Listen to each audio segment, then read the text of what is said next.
And then going back into a match when emotions are running higher, stress is elevated, habits begin to break down. It's a structural piece that you can build that foundation for players and allow them to take that moment of space within any given round to find the common chessboard, if you will, that they've seen before, and that can help drive sort of the next meta tactic that might be meta being, in this case, just literally most effective tactic available. It's just about getting to the right decision as quickly as possible. That's really what we're planning on talking about today with our great guest here, Justin, Coach J, the head coach of Team Basilisk. And again, this is our first episode, and so we are going to be experimenting, doing a lot of things. One of which is the interactive component, where we're going to give you guys opportunities to ask questions, but also maybe provide some practical examples of how you guys do certain things as a gamer, as a competitive gamer. Let's go ahead and get started. Today here we have the 1HP Buffs podcast. We're going to move on to the first topic, which is structure. And I pulled up a little quote here. The structure is there and will automatically provide the pattern for the action. I think there should have been an S there. Actions which follow. Just out of curiosity, what do you guys think about this quote by Donald Curtis? Is there truth to this? What do you guys think? I think that quote really hits the nail on the head on what structure is all about. Structure to me is the opportunity to provide players with pattern recognition and the ability to provide structure at the professional level. I think that's really also a big part of what separates kind of the average free agent team from a professional team. This is coaching 101. A coach's job at the end of the day is to provide structure to his or her team. My job is to level up our players. And that is sort of the thing that I go to bed thinking about. And the thing that I then wake up the next morning thinking about is like, how can I continue to improve upon the structure that we've built? And it's a brick by brick process. And so the patience of the structure is most important, but also the willingness to commit to it in and of itself is a discipline that I think is something that coaches should have at the forefront of their philosophy when it comes to sort of implementing those types of things into a team, whether it's a team that you've recently joined or in my case, a team that you've been building sort of player by player. I think to add on to what you're saying too, and go back to that quote, something I think is really important to highlight is that when that quote of like structures are automatic. When building a structure or when even trying to create a new habit or routine, it's not automatic, and it's through that habitual or continuous, consistent practice of that behavior or participation in that structure that makes it automatic. And I think Coach J, you would know this too. I think sometimes what's really challenging sometimes is really deconstructing people's automatic structures that they have built either on purpose or unintentionally, and really teaching them a proper structure, because even though people have structures, they may not be the most effective structures that they could have. So it's really being able to stop and look at, why am I doing these things? How am I doing these things? And what purpose are these things trying to serve in my life or in my game or in my climbing process? So although they are automatic, building healthier habits at first is not automatic. It's definitely very manual. Yeah, I also really like what you said about, the structure that you're looking to create helps with pattern recognition. Could you elaborate a little more about that and just sort of maybe define what you mean by pattern recognition for any of our viewers? Because for me, as a practicing physical therapist, pattern recognition is understanding what are the signs that I see on a regular basis with my patients that point me towards a specific set of interventions or assessments. So, from the perspective of a coach, I'm curious on what you mean by pattern recognition. So when I think of pattern recognition, the primary thing that I'm working to help instill in our players is the ability to, in the chaos of a Valorant round, find the common theme that we have seen in terms of a look or an opportunity, whether that be for a player to begin a flank or whether we realize that one of their players is out of position. This is an opportunity for us to swarm the bomb site if the bomb is being planted, for example. So what this really goes back to is the structure of practice overall and the intentionality behind those things. Being able to kind of tie these concepts together that we go over in practice, whether that be through dry running or whether that be through just the theme of the day when it comes to a scrim, for example.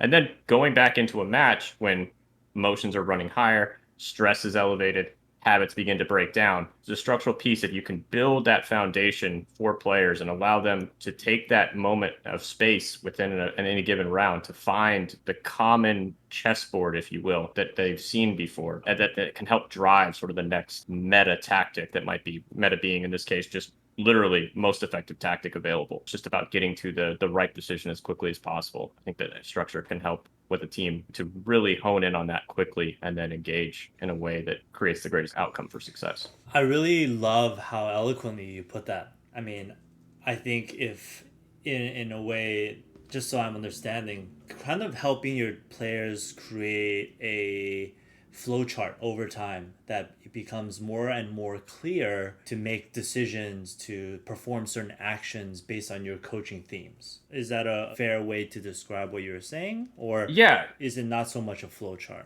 here's what I'll say, Dr. Hugh. What I encourage my players to do is know the rules so you know when to break them is the best way to describe it. One of the things that I've picked up from like watching particularly some of like the highest level chess players play that game, and I'm certainly not one of them, but their ability to look at a particular chessboard and be able to tell you not only the players that were playing in that game, but the date that the game was played. These are things that matter. And as soon as you be able to define that pattern recognition, yeah, absolutely. It's like a flowchart. It's like that piece of a particular sequence of a retake now just becomes, there's like a visual cue for the players, and they're able to get in sync, get on the same page, 5 fingers, one hand, go out there and make it happen. That's something that as a coach, I really coach to ourselves in terms of like what our overall team identity is and about how we want to approach the game overall. Just taking like a real life example, right? When you think about priorities or even these step-by-step things, just starting your morning, bro. That's what I'm thinking about. Like, what is your routine for getting up? Do you get up, maybe push the snooze button, but after that, then you go brush your teeth, use the bathroom, you wash your face, maybe take a shower, and after a while, like these just become a thing you do. And just like the things you do, you don't need to think about it anymore. You can be half asleep brushing your teeth and using the bathroom and doing all these things. And because it's become routine and habit and you don't need to think about it anymore, it takes less cognitive energy. So what you're saying is if you're able to stop, pause a scenario in any VOD or game that you're playing and say, okay, these are where people are on the map. These are where utility is. This is where my enemy is. Okay, from here, this is the best course of action, or these are the things that I know I need to do, or places I need to be the best position to shoot them or not get shot or defuse the bomb or what have you. But do you have that system in your head of what you need to be doing, or what is the most priority thing, behavior to be doing in this scenario to be have the most success? I think that's really interesting, and I'm wondering how many players have those systems in their head, or they must have those systems, but at the same time, how effective are those systems? Yeah, that's a great question. I think it goes back to like the point that you were making previously as well, Ryan, where it's like a lot of what I do, particularly like if it's a new player coming on or if we're in the process of trialing, is like you're kind of trying to reverse engineer what a player's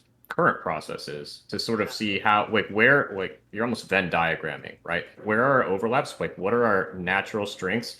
And these are going to be the things that that are going to require less direct oiling because those pieces you're already in alignment on. You've got like a general theoretical alignment on those two pieces, but then there's going to be a couple of pieces, and it's totally fine that it's the case. Like you wouldn't expect it to be any other, and that's why patience is so key in this sport as well too.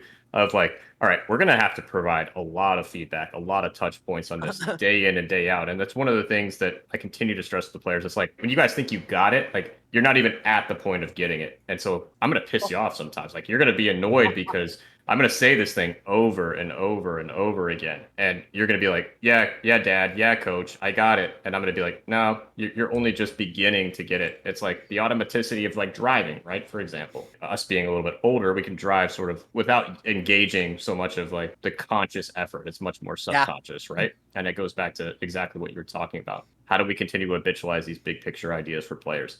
Because there is only so much mental energy that can be spent in a day, in a round, et cetera. And you're trying to maximize that as much as possible, enable Yeah. your players to be as creative as possible. What you're talking about reminds me of this concept of chunking in school or when you learn things, right? You have to consolidate pieces of information into smaller chunks. And basically, after you understand, for example, subtraction, addition, you're able to chunk that, have the idea of one a plus, okay, I add another one. Got it. Or if I subtract, then I just minus another one. I take one away. Okay, now we're going to teach you multiplication. I have to understand addition and subtraction to understand multiplication and division now. And because I have efficiently chunked or understand or mastered the concept of subtraction and addition, now I can start working on understanding the next step. And then after that, I can chunk it, make it more efficient, and then I can understand more information. It's really funny because the other thing that you're talking about is kind of like the Dunning-Kruger effect where, oh, I know that. I know that pretty well, but you think you know it, but actually you only know the surface of it. And I like what you said, like you have to understand these basic fundamental things so you can be creative. You have to understand the game so you can break it. But if you don't understand or have that firm foundation, you can't be creative and you can't break it. Let's shift a little bit of the discussion because I love all this theoretical part, right? And part of the coach is how do we translate theory to practice? And so my question to you is how are you working with the team to educate them about this structure? How are you implementing the structure using that Venn diagram, metaphor, like takes where they are on these different points of the spectrum of their understanding of the game and their development status, and then bringing them and putting them into that structure? A lot of this comes back to sort of team process, right? So one of the things that we do on a weekly basis is I meet with each of my players one-on-one every week, where I can provide them with personal targeted feedback, because feedback really is the most important thing. And it's not just about feedback in and of itself. It's also about, can you not only seek out feedback, but can you hear it and then incorporate it into your game? Like those are the kind of like the three key things that I see. And one of the ways that allows me to kind of continue to sharpen my sword and my ability to actually do that, because that's really what like my coaching is at the end of the day, is like trying to impart my wisdom as best I can with the players.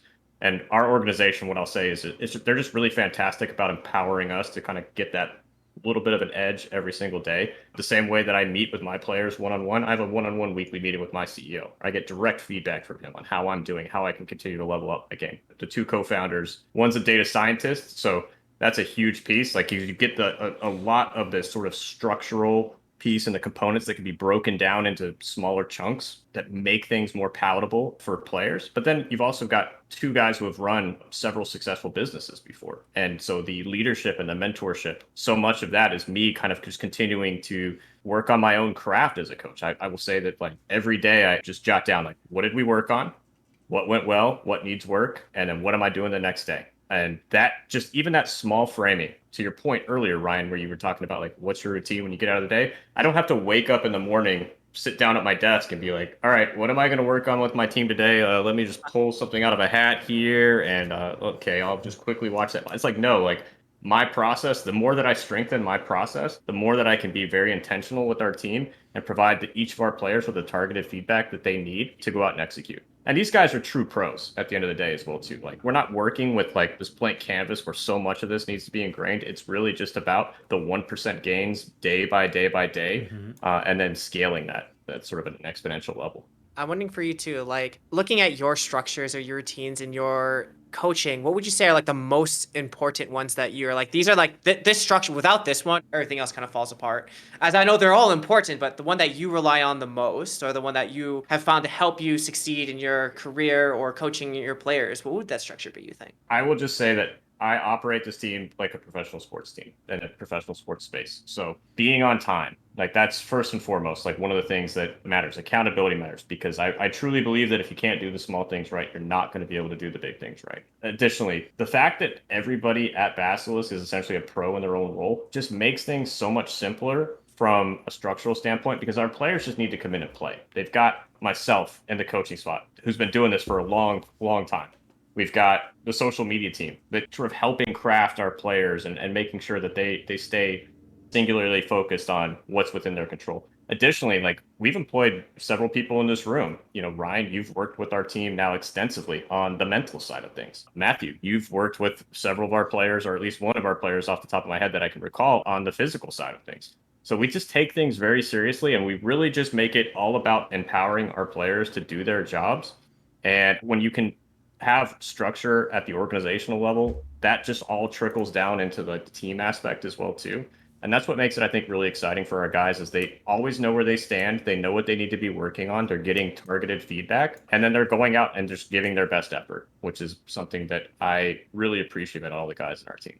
I love that. especially the last part where they always have an understanding of where they are, what they need to work on, and that overarching maybe team goal of, hey, this is the team theme, this is the team target that we're trying to achieve and develop into as of now. And I think that's missing a lot of the times in even just your casual, or in the case of Voltaic, your competitive player that wants to improve at the game. They might get caught up on seeing certain skills be presented in social media or certain topics be presented all over media, and they just want to jump in on that. But hey, you do need to take the time to kind of assess where you are right now and also understand what you're trying to work on so that you can move forward along that process of development. And that's really why I think it is such an art for coaching, because you're working with 5 players of 5 separate maybe 6 in different teams, but different belief systems, different backgrounds, different experiences, and being able to put all of that together is not a simple process. I want to throw the question out to some of our viewers. First one we got is from Jeremy Lee. He goes, guys, I play Valorant and I'm pretty uncomfortable playing ranked because I think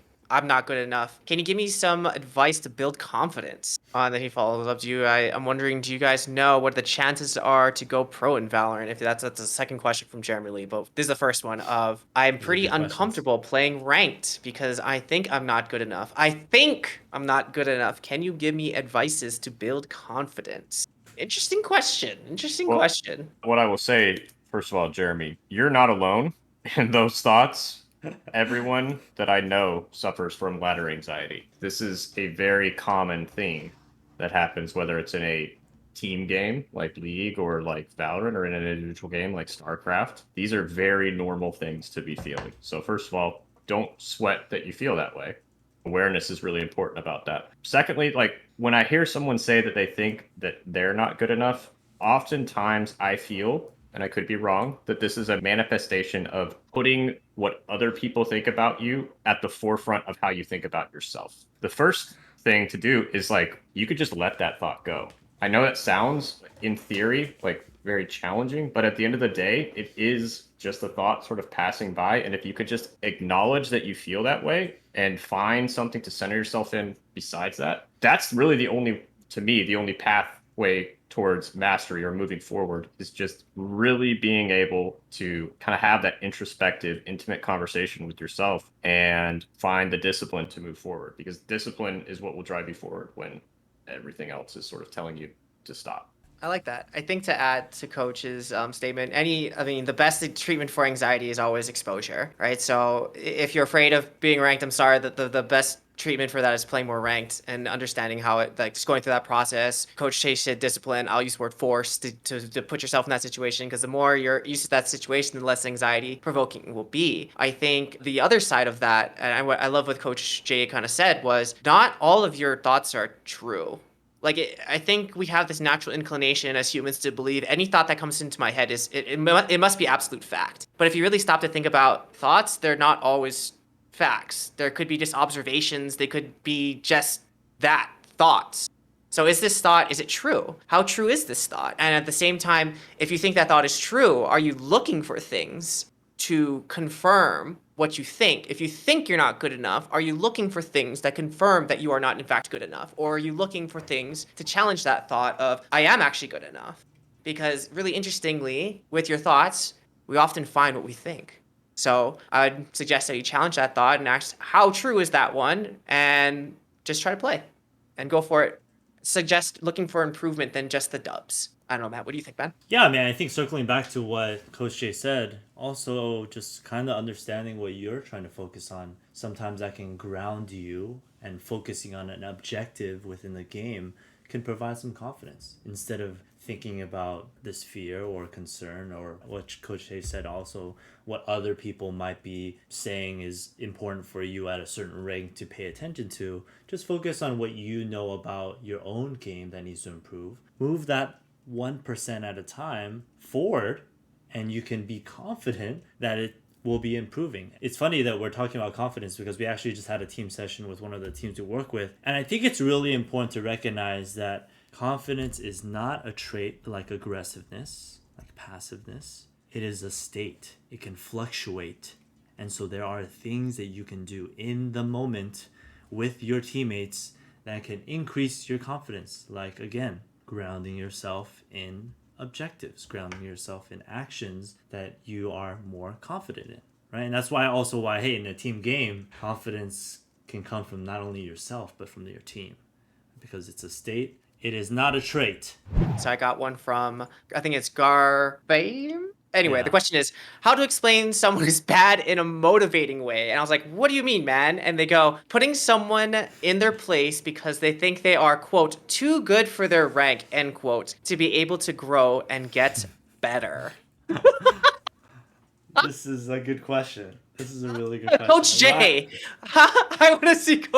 Hey, Coach J, meet Bus. How would you put someone in their place, a player, because they think they're too good for their rank, end quote, to be able to grow or get better? How would you tell someone in a motivating way that they're bad and that they need to not do that and get better themselves? I will tell you that this is one of the $1 million questions realistically, because this same thing that you're describing in ranked, there are professional esports players and teams that deal with this issue. I'm sure as a clinical psychologist, Brian, you don't have to name any names of teams, but I'm sure that you've dealt with this along your path. So growing and getting better go hand in hand with what I mentioned earlier, which is feedback. And how do you give good feedback? Well, I think that you don't give good feedback unless you can receive good feedback. So that goes back to one of the core sort of structural things that I look for in a player is humility, right? Like when I'm trialing a player, I'm not looking to kind of just see like, okay, I know I got this guy. He's a 7 here, a 6 here, a 5 here, and an 8 here. Like that, this is what I expect him to be 3 months from now. It's more like, all right, this is what this guy's got right now. Like, let's challenge it, like right out the gate. So here's a perfect example of something like this. One of the primary things that I talk about with players, and I've stolen this concept from boxing, is just the idea of stick and move, which is basically like this is when a boxer throws a punch and he's back out of the strike zone basically afterwards. And a lot of snipers have problems with this. Matt, you were a sniper in Yes. CS. Like, Yes. how many times have you taken a shot, unscoped, off the angle, and you're right back on it? Like, it just happens without even thinking because it's so comfortable to do because so often you're not punished for it. But when as you kind of climb the ladders of competitive play, like this is a skill that has to your point earlier in the conversation, Ryan, like this is like you're reverse engineering this, you're breaking it down, you're unlearning this habit. And so part of this is like feedback has to be prompt and timely, which means like if you're a coach and you're not taking good notes, shame on you because you're not going to be able to get the feedback in a timely manner and your message is going to get lost. But also, it's like, I'm going to try to tie this back to ranked as best I can. If a player can't receive the feedback, you're actually probably almost doing yourself a disservice by trying to give them feedback. Because really what you're doing is like, you're kind of rolling around in the mud with a pig. And what does a pig like to do? Well, it loves to get muddy, right? And so you're just in this spot where like there is no win for you. Part of this is also recognizing that throughout your ranked experience, you're going to come across a myriad of different personalities and archetypes of players. Some are going to be worth your time and investing, and some of these guys you might even want to form a free agent or a team with, right? Like these are the type of guys that you have or gals that you have a shared interest with that might actually appreciate and approach the game in the same way as you.